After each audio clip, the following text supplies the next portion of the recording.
खिला चकोड़ा के भाजी ला बढ़िया बना ले, जेकर स्वाद में चाट चाट रानी तय खावे।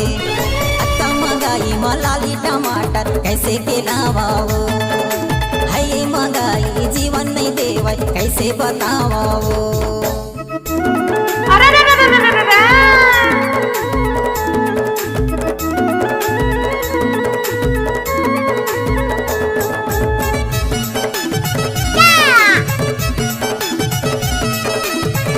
कैसे कर फंसवे? ये बाबूराव का स्टाइल है।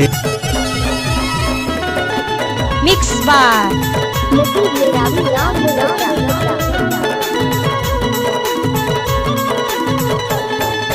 गुंडी के फोरन ला चिटी कलडार, चकोड़ा भाजी ला ओमा बघार।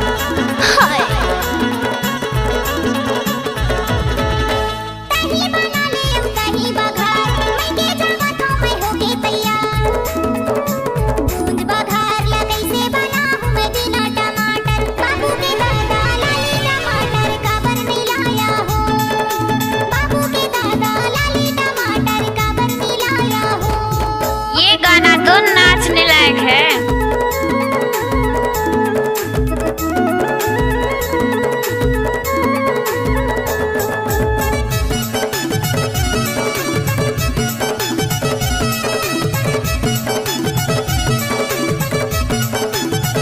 मिक्स बार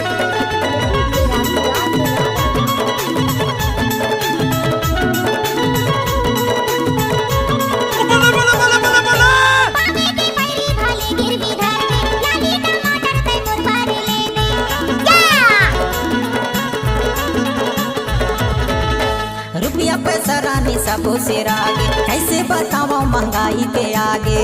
कुछ भी बोल। लौकी के सब्जी ला कैसे बनाऊं मैं बिना टमाटर, बाबू के दादा लाया हो, बाबू के दादा लाली टमाटर का बर मिलाया हो।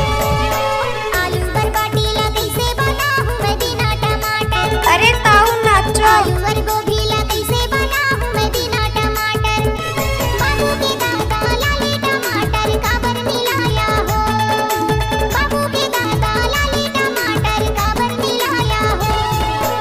अम्मा के खिला चकोड़ा के भाजी ला बढ़िया बना ले, जेकर स्वाद में चाट चाट रानी तय खावे। अत्ता महंगाई मलाली टमाटर कैसे के लावाओ, है महंगाई जीवन नहीं देवे कैसे बताओ।